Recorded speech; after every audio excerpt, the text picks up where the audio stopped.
Vamos a continuar, ¿cierto? En la epístola de Pedro, primera epístola de Pedro.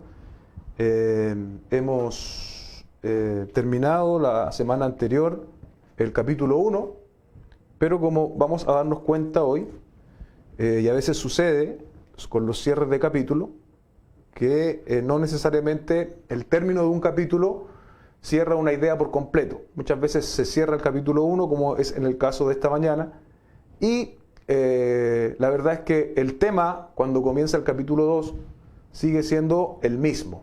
Y ahí nos vamos a dar cuenta conforme vayamos a la palabra del Señor. Busque entonces usted ahí en su Biblia, busque primera Epístola Universal del Apóstol Pedro, capítulo 2, ¿cierto? Vamos a cubrir solamente los 3 primeros versículos, así que busque allí en su palabra, busque ahí en su Biblia, perdón.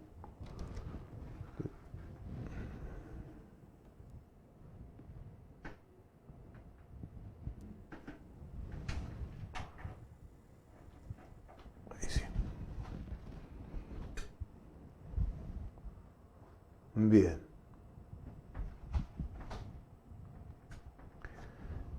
Vamos a... Se me cayeron todos los... ¿Cómo se llaman estos papelitos? Marcadores. Pero bueno, después se recogen. Vamos entonces a la palabra del Señor, que se encuentra en, como ya les dije recién, Primera de Pedro, capítulo 2, versos 1 al 3 vamos a leer. Si usted tiene su Biblia, acompáñeme en la lectura. Dice: desechando pues toda malicia, todo engaño, hipocresía, envidias y todas las detracciones, desead como niños recién nacidos la leche espiritual no adulterada, para que por ella crezcáis para salvación, si es que habéis gustado la benignidad del Señor. Acompáñeme en una oración. Buen Dios y Padre, hemos dado lectura a tu palabra, te ruego que tú hoy nos puedas hablar a través de ella de forma clara, Señor, que hasta un niño pueda entenderlo, Señor, y que tu palabra, al ser predicada, pueda producir en nosotros el fruto deseado, Señor, un fruto agradable, un fruto que glorifique tu santo nombre. Te lo ruego en el nombre de Jesús, nuestro Señor. Amén y amén. Vamos entonces a dar inicio a esta predicación. Le he puesto por título a la predicación la santificación y la palabra. Y si usted ya está siguiendo, ¿cierto? Está siguiendo la predicación en la secuencia que hemos llevado, se va a dar cuenta que tiene mucho que ver con lo que hemos compartido estas últimas semanas. El tema no cambia. Así que hoy día vamos a denominar a los versículos que hemos leído la santificación y la palabra. Ese es el nombre de la predicación. Respecto de la santificación, un comentarista llamado Matthew Henry nos dice lo siguiente: la santificación es siempre como una moneda de 2 caras. Implica despojarse del mal y revestirse del bien. ¿Escuchó bien eso? La santificación es como una moneda de 2 caras. ¿Qué quiere decir con esto? Por una cara, ¿cierto?, el despojarse, el dejar cosas atrás, en específico el mal, y revestirse del bien. Pedro sigue enfatizando a sus lectores originales sobre la importancia de la santidad, como hemos prácticamente cubierto en las últimas semanas. Y no solo de la santidad, sino de la palabra de Dios como medio para el crecimiento y para la madurez espiritual, como bien lo dijimos la semana anterior. Hoy nosotros debemos recoger este énfasis que el Espíritu Santo dejó impreso en la palabra de Dios, porque no estamos hablando de asuntos secundarios o de asuntos periféricos, estamos hablando de la vida cristiana. Aquí nos estamos exponiendo, amados hermanos, al ABC de la vida cristiana, a lo fundamental, a lo básico. pero no teniendo en cuenta lo básico como algo despreciable, sino como algo que le da fundamento. Si hay algo que le da fundamento a la vida cristiana es la palabra de Dios y la santificación. Y no está de más, ¿cierto?, volver a recordar el hecho de que nuestros destinatarios originales, los lectores originales, se encontraban en una situación, en un contexto de adversidad. La palabra de Pedro para ellos vino en un contexto de adversidad. Adversidad que hoy día también nosotros sufrimos, tanto a nivel mundial como personal. Prácticamente siempre estamos enfrentando algún tipo de adversidad. La palabra es siempre viene bien a cualquier momento de nuestra vida, y cuando estamos en adversidad no debemos tratar de obviar la palabra, de ignorarla, sino que por el contrario debemos venir al consejo de Dios, porque esto es lo que Dios nos ha dejado para guiarnos. Amén. Dividiremos el texto nuevamente en tres puntos. A eso quiero apuntar. El primer punto es lo que desechar. El segundo punto es lo que desear. Y por último, el tercer punto es lo que derivar. Ese es un poquito más difícil. Entonces tenemos lo que desechar, lo que desear y en lo que derivar. De nuevo estoy haciendo un uso, ¿cierto?, mnemotécnico, podríamos decir, para que usted recuerde: desechar, desear y derivar. Estos son los tres puntos de esta predicación. Vamos entonces al versículo 1, dice: desechando pues toda malicia, todo engaño, hipocresía, envidias y toda detracción. Salta a la vista la palabra desechando, ¿cierto? Es la palabra usada para hablar de quitarse la ropa en el original. Yo pensaba en una ilustración más cercana a nosotros, ¿cierto? Bueno, obviamente la de quitarse la ropa es útil, pero yo pensaba cuando nosotros vamos a depositar algo al basurero, ¿cierto? ¿Qué es lo que botamos? Lo inútil, lo que no sirve más. Y de hecho, cuando no botamos lo que ya no sirve, hay un problema psiquiátrico ahí que dice que es el mal de Diógenes, de gente que acumula basura. Y eso lo nombro, ¿cierto?, solo como un tipo de analogía, tal vez. Es necesario que nosotros nos despojemos, que todo aquello que es parte de nuestro pasado y de nuestro pasado pecaminoso, de nuestros hábitos pecaminosos, lo dejemos atrás, nos desvistamos, traslademos entonces lo dicho por el apóstol Pedro, para enumerar, tal como dice acá. ¿Qué es lo que tenemos que desechar? ¿De qué nos tenemos que deshacer? Primero, de toda malicia, todo engaño, hipocresía, envidias y de todas las detracciones.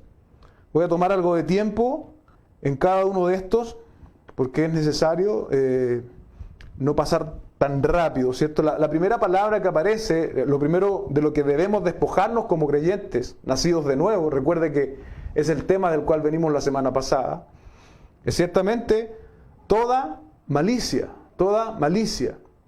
Y la malicia, ¿cierto?, es una palabra, según un comentario consultado, es la palabra más general para todas las cosas malas del mundo, sin Cristo.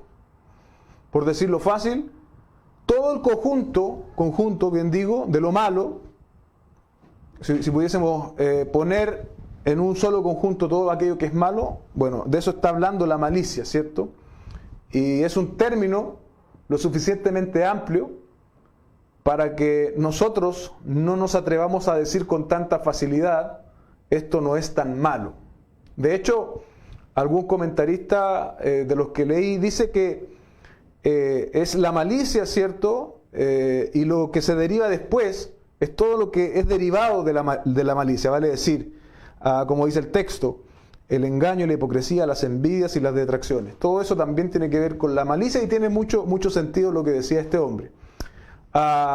Recordando, ¿cierto?, quienes tuvieron malicia, hay retratos bíblicos de aquello, pero hubo malicia, ¿cierto?, así lo dice el texto bíblico, en los herodianos que consultaron al Señor en Mateo 22, 18. ¿Se acuerda de ese pasaje? Mateo 22, 18, no lo vamos a leer, Pero los herodianos fueron a consultar al Señor por el asunto del tributo y le llevaron justamente una moneda y le dijeron de quién es lícito dar tributo al César o no. Y ahí conocemos la respuesta, pero la malicia de los herodianos en este sentido era que ellos obraron, ¿cierto?, con una doble intención. Ellos no tenían la intención de aprender, sino de sorprender al Señor en algo, ¿cierto?, que Él dijese algo que finalmente pudiese terminar condenándole. Eso es malicia, ¿cierto?, a la luz de la palabra del Señor. El apóstol Pablo, en 1 Corintios 14, 20, nos dice lo siguiente.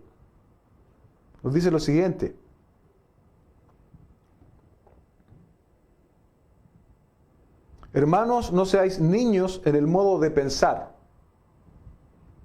sino sed niños en la malicia. Pero, vuelvo a enfatizar, maduros en el modo de pensar. Subraya ahí esa palabra, niños en la malicia. Luego, después de haber dicho esto respecto de la malicia, el segundo pecado, digámoslo así, listado es el engaño. El engaño es el truco del que se dedica a engañar a los demás para conseguir lo que se propone, según también un comentario consultado. Y cuando venimos a Santiago, ¿cierto?, 5:4, nos encontramos un tipo de engaño. Dice, he aquí clama el jornal de los obreros que han cosechado vuestras tierras, el cual por engaño no se les ha sido pagado por vosotros. Y los clamores de los que habían cegado han entrado en los oídos del Señor de los ejércitos. Denuncia a los ricos, ¿cierto?, que por engaño no pagaban a sus jornaleros con la intención probablemente de lucrarse con el trabajo ajeno y sin dar el correspondiente pago. Esa es una figura, ¿cierto?, de engaño que la Biblia nos presenta. Es que el dinero tiene este poder, ¿cierto?, de sacar lo peor de nosotros muchas veces. Ahora, esos dibujos que yo estoy describiendo, o más bien ilustrando a través de la misma palabra, no debiesen ser características nuestras. No lo dije en el punto anterior, pero en cada una de los que yo voy a decir ahora, cuando yo hablo de los herodianos que iban a consultarle al Señor con una doble intención, nosotros no debemos ser personas de doble intención. Cuando hablamos de estos ricos, ¿cierto?, que ocupaban el engaño para no pagar a los jornaleros y así acumular más para sí, nosotros no debemos caer en ese engaño codicioso. Y tenemos que entender que el engaño, ¿cierto?, a la luz de la palabra, segunda de Tesalonicenses, solo por nombrar un versículo, ¿cierto?, segunda de Tesalonicenses 2, del 9 al 10, el engaño es una herramienta en las manos de Satanás mismo, ¿cierto? Y esa herramienta, ¿cierto?, dice el texto, que se manifiesta. Permítame leérselo. Segunda a los Tesalonicenses 2. Inicuo, cuyo advenimiento es por obra de Satanás, con poder y señales y prodigios mentirosos. Preste atención. Y con todo engaño de iniquidad para los que se pierden, por cuanto no recibieron el amor de la verdad para ser salvos. Como dije antes, el engaño, hermanos, es una herramienta de Satanás mismo. La pregunta entonces es, ¿debiese manifestarse en nosotros? Hemos hablado, ¿cierto?, de atributos comunicables los días miércoles, de algunos de ellos, que nosotros debiésemos manifestar. Bueno, en un contrasentido, estos son características de Satanás. Y estas características de Satanás, que él utiliza el engaño, ¿cierto?, en términos muy amplios y transversales, no debiesen ser una característica nuestra. Lo tercero que enumera el texto es la hipocresía. Y la palabra surge, ¿cierto?, en su origen, de un actor que toma parte de un diálogo. Y en el contexto es quien pretende, ¿cierto?, en el contexto de la palabra del Señor, de este texto en particular, es quien pretende ser cristiano para sacar algún provecho o prestigio, y no para el servicio y la gloria de Cristo. También recuerdo otra definición, la hipocresía, ¿cierto?, tiene que ver con el ponerse una máscara. Por eso esta definición del actor. En el fondo es alguien que está diciendo o afirmando algo que Él verdaderamente no es. Y cuando pensaba en esto, ¿cierto? Para aliento nuestro digo esto, hay un gran hombre de Dios, uno de los principales, ¿cierto?, en el relato del Nuevo Testamento, que aún después de Pentecostés, después de haber sido investido, ¿cierto?, por el poder del Espíritu Santo, se comportó de manera hipócrita. Y para los que conocen, ¿cierto?, estoy hablando de lo relatado en Gálatas capítulo 2. Voy a leer solo el versículo 13. Hablando de Pedro, el apóstol Pablo dice, y en su simulación participaban también los otros judíos, de tal manera que aún Bernabé fue arrastrado por la hipocresía de ellos. Les recuerdo, ¿cierto? Estaba ahí el apóstol, estaba Bernabé, el apóstol Pablo y el apóstol Pedro, estaban compartiendo con los gentiles y en eso vienen judíos. Y cuando Pedro ve a los judíos que venían, él se retrae, él se aparta de los gentiles. Y eso es condenado, ¿cierto?, por el apóstol Pablo, es encarado por el apóstol Pablo, porque justamente había actuado con hipocresía. Ahora, nosotros, hermanos, muchas veces, cuando nos preguntan, ¿tú eres cristiano?, ¿qué es lo que nosotros respondemos? ¿Nosotros respondemos con duda? ¿Respondemos con titubeo? ¿O respondemos como debiésemos hacerlo? ¿Respondemos con algo de hipocresía? Decimos, sí, bueno, yo voy a la iglesia de vez en cuando, me conecto a las predicaciones de una iglesia, pero en realidad no estoy muy involucrado con la iglesia, es más bien algo que yo hago de forma esporádica. Muchas veces tenemos ese tipo de actitudes por miedo, ¿cierto?, a quedar mal con los otros, y nos ponemos una hipócrita, nos ponemos una máscara, que obviamente no es agradable para el Señor y que aún en un hombre tan usado como Pedro también se manifestó. La hipocresía también es carácter del falso maestro, y de eso da cuenta primera de Timoteo capítulo 4, versos 1 al 3.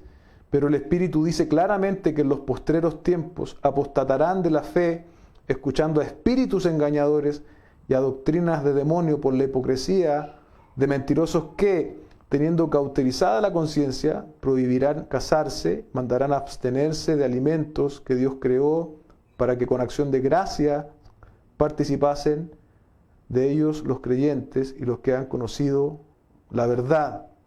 ¿Se da cuenta? Como estas características, ¿cierto? Dice, por la hipocresía de mentirosos. Justamente están definiendo lo que es un falso maestro y están muy lejos, ¿cierto?, de representar el retrato del carácter cristiano.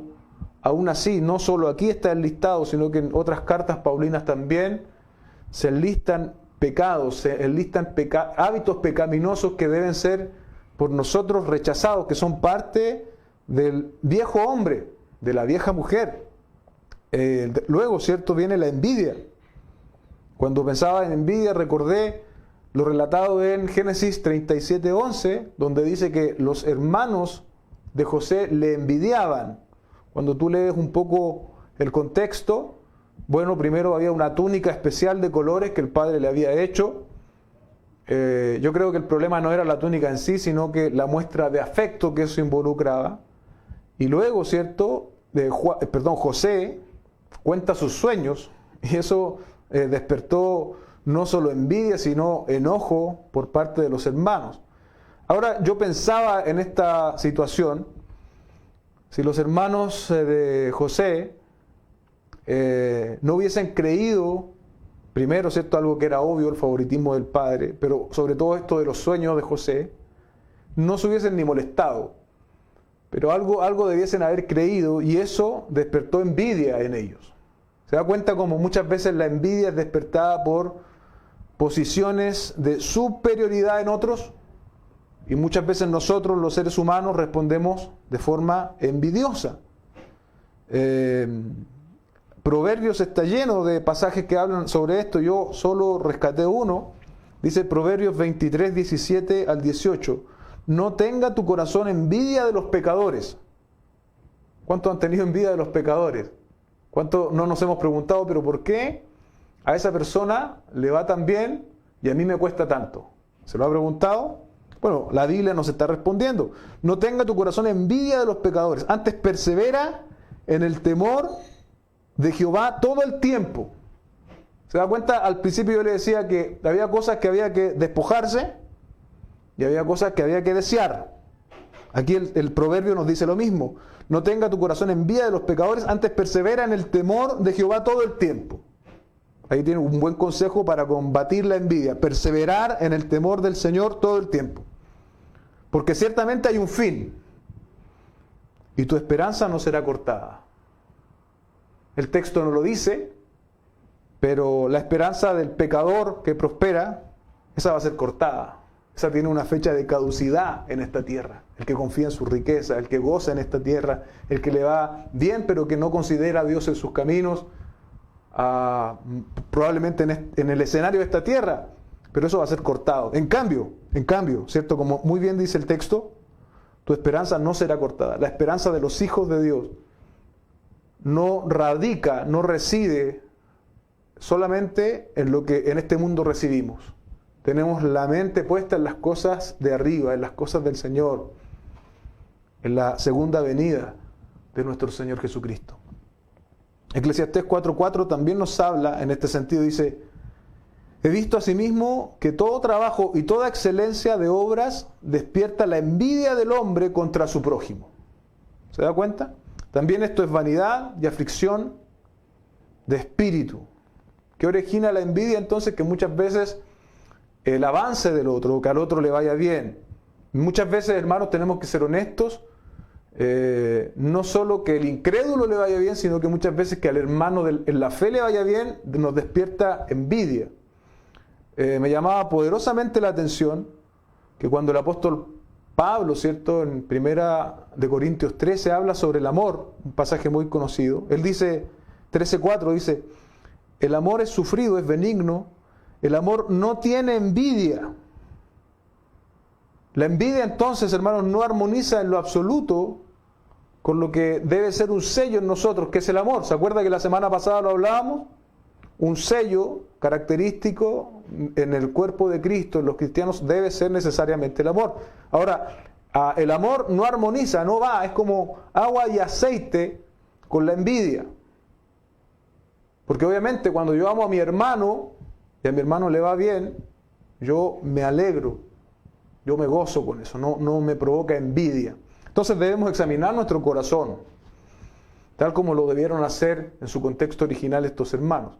Y solo por nombrar otro versículo, incluso hay personas, según el apóstol Pablo en Filipenses 1:5, que predican por envidia y contienda. Ojo que ahí el apóstol no hace reparos respecto de lo que estos hombres predican, pero lo hacen con una motivación incorrecta. Predican por envidia y contienda. Y hoy también hay ese tipo de personas, de las cuales tenemos que cuidarnos, como voy a compartir en el segundo punto. La última, ¿cierto? En el versículo, dije que iba a ocupar más tiempo en esta, porque es un listado que vale la pena detenernos. Dice, de todas las detracciones. Tal vez la palabra detracción no nos es tan familiar, pero habla de difamación y de murmuración. Hablar mal de alguien que no está presente, y sin embargo, no solo hablamos mal, sino que muchas veces también lo disfrutamos. Y eso no debe ser así, hermanos. No debemos disfrutar el murmurar en contra de nadie, pero es un hábito, yo pienso que es de estos pecados que hemos normalizado en nuestra vida y que constantemente el Señor a través de su palabra nos llama la atención para que no los practiquemos. Hechos 6:1, ¿cierto? Hubo murmuración en la iglesia apostólica, esa iglesia que muchas veces nosotros la miramos, ¿cierto? Y bueno, es así, en muchos puntos es una iglesia ejemplar, pero siendo una iglesia ejemplar, estando en plena vigencia, ¿cierto?, toda la labor apostólica y todo lo que eso significó, hubo murmuración. Dice Hechos 6:1, en aquellos días, como creciera el número de los discípulos, Hubo murmuración de los griegos contra los hebreos, de que las viudas de aquellos eran desatendidas en la distribución diaria. ¿Se da cuenta? Había personas de origen griego y otros de ahí, de Jerusalén mismo, y estos empezaron a decir, bueno, nuestras viudas están siendo desatendidas en la distribución de alimentos. Y lo que a mí me llama la atención no es tanto que haya murmuración, porque donde hay grupos de personas, siempre va a haber murmuración. Lo que nos debe llamar la atención de ese texto en particular es cómo la Iglesia Apostólica lo resolvió. Y hay un término médico que se ajusta a esto, y es que cortaron por lo sano. Rápidamente, ¿cierto?, convocaron a los hermanos y tomaron medidas, y es ahí donde se nombran diáconos, ¿cierto?, para que ellos se encarguen de la distribución de los alimentos, y los apóstoles, por otro lado, se dediquen a la palabra y a la oración. Eso es lo que tenemos que hacer frente a la murmuración. No tenemos que darle espacio para que se desarrolle, para que crezca. Es como un cáncer que hace metástasis y que invade todo el cuerpo. Por eso hay que aplicar rápidamente el tratamiento, de modo que no afecte la vida de la iglesia, la vida nuestra como hijos del Señor. Y hay una implicación en 1 de Pedro 4:9 que tiene que ver con lo que yo estoy diciendo, ¿cierto? Dice, hospedaos los unos a los otros sin murmuraciones. ¿Por qué digo que es una implicación? Porque el apóstol Pedro está diciendo que cuando los hermanos se hospedaban entre ellos, surgía la murmuración. Y es así, hermanos, que la convivencia, ¿cierto?, el hecho de estar reunidos, el hecho de ser iglesia, el hecho de ser familia, muchas veces genera el espacio para la murmuración, la difamación, y nosotros como hijos del Señor debemos cuidarnos de eso. Terminando con el versículo 1, ¿cierto?, lo que tenemos que desechar, quiero decir que los hábitos pecaminosos nos los debemos quitar de encima sobre la base de nuestro nuevo nacimiento. Tenemos una nueva naturaleza que ha sido dada por Dios. Por lo tanto, tenemos el poder de Dios para despojarnos, para desvestirnos de todo esto que es pecaminoso y que no es agradable al Señor. El segundo punto de la predicación, y voy a ir más rápido, dice lo que desear. Lo que desear, el versículo dice, desead como niños recién nacidos la leche espiritual no adulterada, para que por ella crezcáis para salvación. Santiago se expresa de forma muy similar a Pedro. En Santiago 1:21 dice, por lo cual desechando toda inmundicia y abundancia de malicia. Ocupa la misma palabra que estuvimos explicando un poco recién. Pero mira lo que sigue. Recibid con mansedumbre la palabra implantada, la cual puede salvar vuestras almas. Entonces, aquí el apóstol Pedro utiliza la imagen de un niño recién nacido y no accidentalmente introduce esta metáfora cuando había estado escribiendo recién del nuevo nacimiento. Entonces tiene mucho sentido, ¿cierto?, hablar del nuevo nacimiento y ahora introducir esta metáfora, este ejemplo de un niño recién nacido. Y esta metáfora, ¿cierto?, del niño recién nacido es tan clara, que es clara para los destinatarios originales y también lo es para nosotros. Quienes somos padres, ¿cierto?, sabemos cómo puede llorar un bebé. Un bebé es capaz de llorar sin pausa hasta recibir su leche. Y eso es así. Entonces, mira lo que está ilustrando Pedro. Pedro nos está diciendo que ese es el tipo de deseo que nosotros los creyentes debemos mostrar hacia la palabra del Señor. Ahora la pregunta es, ¿tenemos este tipo de deseo? La figura es clara y no da espacio para la duda, hermanos. Tenemos que anhelar la palabra del Señor con intensidad. Con la intensidad que tiene un niño que desea ser alimentado. ¿Tenemos nosotros ese deseo? ¿O es muchas veces escuchar una predicación, una obligación? Leer la Biblia es una obligación, cuando en realidad, hermanos, debiese ser un deleite. Porque debemos entender que es el alimento para nuestra alma. Le comentaba a mi esposa esta semana cómo es fácil, ¿cierto?, de pronto cautivar nuestras emociones y podemos estar sin problema 1 o 2 horas cantando, por ejemplo, y hablo de cantarle al Señor, pero no podemos estar 1 hora en un estudio bíblico. Eso habla, hermanos, de un desbalance. Y muchas veces nos inclinamos a lo emocional antes que a lo formativo. Nosotros necesitamos formarnos y esa formación vendrá por la palabra del Señor. La metáfora no termina allí, ¿cierto? Dice, desead como niños recién nacidos la leche espiritual no adulterada. Así lo traduce la Reina Valera. Y tanto la NBI como la Biblia de las Américas hablan de la leche pura de la palabra. Directamente, la leche pura de la palabra. Ahora, ¿qué sería una leche adulterada, cierto? O más bien, ¿qué sería una leche no adulterada? ¿Qué sería una leche pura? Es básicamente algo no mezclado con otra cosa. Eso es, no mezclado con otra cosa. Eso es algo puro, eso es un alimento puro, algo que no se ha mezclado con otra cosa. R.C. Sproul dice, si está fundamentada, subraya ahí, fundamentada en la palabra de Dios, la enseñanza es pura y nutritiva. Solo si está fundamentada, si está afirmada con suficientes soportes, ¿cierto? No con enseñanza fuera de contexto. Solamente ahí va a ser pura y nutritiva. Ahora, ¿cuándo no es pura? En consecuencia, ¿cuándo es adulterada, ¿cierto? Según un comentario consultado, cuando la Biblia es mal traducida. Yo pensaba en esto y es verdad. Hay sectas que ocupan Biblias mal traducidas a propósito, sobre todo en pasajes que dicen relación con la deidad del Señor Jesucristo.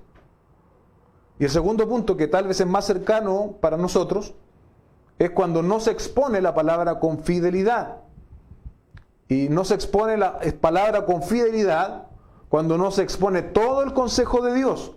Tal como dijo el apóstol Pablo, ¿cierto?, en Hechos 20:27, no he rehuido anunciaros todo el consejo de Dios. Es por eso que esta forma de predicar expositivamente, versículo a versículo, capítulo a capítulo, libro por libro, nos ayuda por lo menos a acercarnos a predicar todo el consejo de Dios.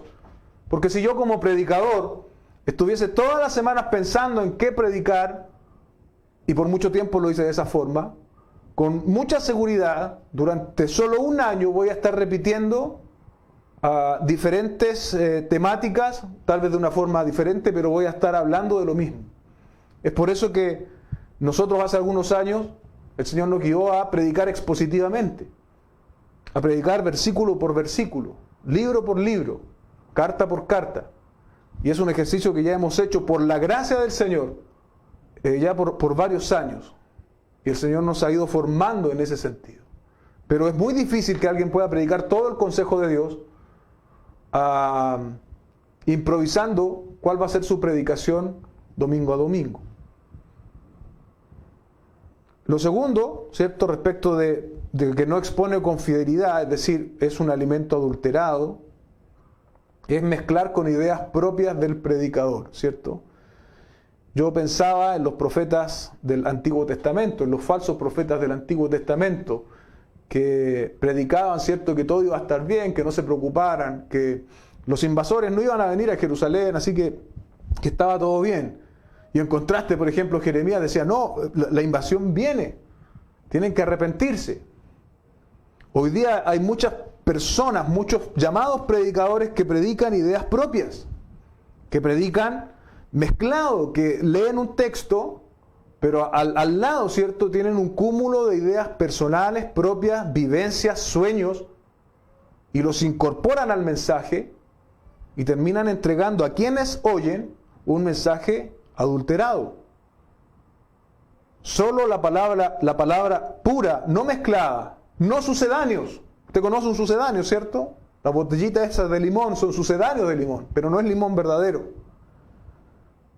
Solo la palabra pura es capaz de producir lo que el final del texto nos dice, para que por ella crezcáis para salvación. es necesario, hermanos, que nos sumerjamos en la palabra del Señor, que no nos conformemos con la predicación del domingo, con la reflexión del miércoles. Es necesario que tú leas la palabra. Es necesario que tú estudies la palabra. Mateo 4:4 dice el Señor, no solo de pan vivirá el hombre, sino de toda palabra que sale ¿de dónde? De la boca de Dios. Y nunca es demasiado temprano, ¿cierto? Pero sí podría ser demasiado tarde a veces para empezar a estudiar. Recuerdo la entrevista de un comentario de un famoso predicador que ya no está con nosotros, que no me queda la menor duda de que tiene que haber estudiado mucho, pero al final de sus años se le preguntó, ¿qué lamentas tú hoy de tu vida? ¿Qué hubieses hecho diferente? Y siendo un predicador muy famoso y un hombre de buen testimonio, él dijo, lamento no haber estudiado más la Biblia. Creo que debía haberla estudiado más. Y yo recordaba, ¿cierto?, un pasaje del Antiguo Testamento también, en 2 de Crónicas 34:3. Como yo decía, que nunca es demasiado temprano. Dice, a los 8 años de su reinado, siendo aún muchacho, comenzó a buscar al Dios de David su padre, y a los 12 años comenzó a limpiar Judá y a Jerusalén de los lugares altos, imágenes de acera, esculturas e imágenes fundidas. El mismo Señor Jesucristo fue encontrado por sus padres hablando, ¿cierto?, en el templo de las cosas de Dios. Entonces hoy es el tiempo, iglesia. No lo posponga más. Lea la Biblia, aliméntese. Es la voluntad prescrita del Señor. Y el Señor mismo nos dice en su palabra que lo hagamos. El tercer punto y último, ya voy finalizando, es en lo que deriva el hecho de haber gustado la benignidad. El verso 3 dice, si es que habéis gustado la benignidad del Señor. El hecho de haber gustado la benignidad del Señor necesariamente debe derivar o producir lo dicho anteriormente. ¿Qué hemos dicho anteriormente? Que debemos desear la palabra y que debemos desechar lo malo, lo pecaminoso. Podría ser traducida, si gustáis que el Señor es bueno, si gustáis que el Señor es bueno, en el sentido de dulce o amable por su trato. ¿Hemos nosotros, amados hermanos, recibido ese amor? ¿De esa manifestación de la bondad del Señor? Muchos piensan que el apóstol Pedro estaba haciendo aquí un alcance a Salmo 34:8, donde dice, gustad y ved cuán bueno es el Señor. Si es que habéis gustado. Esto no es una expresión de duda, equivale a un puesto que. Por eso yo en el tercer punto le puse en lo que deriva, en cómo se manifiesta. Cuando yo he disfrutado de la bondad del Señor, eso necesariamente debe manifestarse. ¿De qué forma? Como lo hemos visto anteriormente. El Señor es bueno y necesariamente esa bondad va a derivar en nosotros en que manifestemos vidas santas, que dejan los hábitos del pecado, que dejan las corrientes de este mundo, yo he escuchado mucho últimamente, pero es que el mundo está así, los jóvenes se comportan así, y muchas veces nos justificamos con ese tipo de afirmaciones. Hermanos, el mundo puede estar cayéndose a pedazos, la moralidad por el suelo, pero lo que a nosotros nos debe guiar, el estándar que debemos seguir, no es el mundo, es la palabra del Señor. Nuestra moralidad debe estar guiada por la palabra del Señor. Si hemos gustado la bondad del Señor, se espera entonces que vivamos vidas santas, agradables. Aquellos que son solteros, aquellos que son casados, aquellos que son viudos. Se espera que vivamos vidas santas, agradables al Señor. Por lo tanto, los hábitos de pecado los vamos desechando y vamos adquiriendo los propios de una nueva naturaleza en una santidad que es progresiva. Cuando nosotros enfermamos y tenemos la posibilidad de hacerlo, vamos a un médico. El médico nos examina, muchas veces nos envía a hacer exámenes, radiografías, exámenes de sangre, TAC, ¿y cuántos exámenes existen hoy? Luego el médico recibe esos exámenes y da un diagnóstico. Tú tienes esta enfermedad y este es el tratamiento. Hermanos míos, la palabra del Señor esta mañana tiene el poder diagnóstico sobre nuestras vidas espirituales y también el poder curativo. La misma palabra que nos hizo nacer de nuevo es la misma palabra que el Señor usa para santificarnos a través del Espíritu de Dios. Recuerda estos 3 puntos. Hay cosas que tenemos que desechar, hay cosas que tenemos que desear, y la bondad del Señor, si la hemos recibido, si la hemos vivido, necesariamente debe derivar en aquellas 2 recién dichas. Oremos al Señor. Buen Dios y Padre, te damos gracias esta mañana por tu palabra. Tú nos confrontas, Señor. Tú no solo nos haces, nos dices que todo está bien. Tú nos llamas al arrepentimiento siempre a través de tu palabra, de modo que manifestemos el carácter de Cristo en nuestros corazones, en nuestras vidas, Señor. Ayúdanos a mirarnos con el lente de tu palabra, Señor.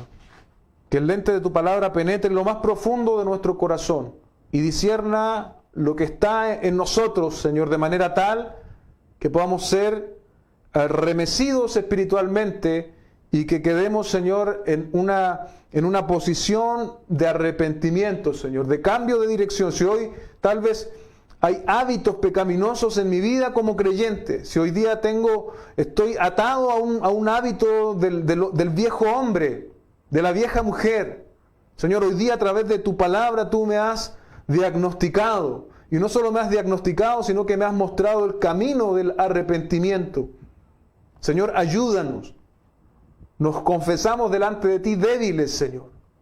Sin embargo, por tu Espíritu Santo que mora y vive en nosotros, Señor, sabemos que podemos vencer el pecado, Señor, que ya no somos esclavos del pecado, sino que tú nos has comprado con tu sangre por un alto precio, de modo que podamos vivir vidas santas y agradables delante de ti, Señor. Te damos gracias esta mañana, en el nombre de nuestro Señor Jesucristo. Amén y amén. Amén, hermanos, que el Señor bendiga esta palabra en nuestras vidas. Amén.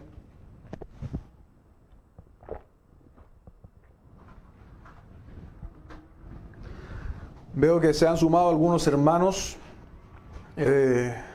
Déjeme ver acá. Bueno, hermano David dice buenos días, hermanos, abrazos y bendiciones para ustedes. Y también nuestro hermano Carlos Muñoz también envía bendiciones para todos. Bien, hermanos, vamos ya.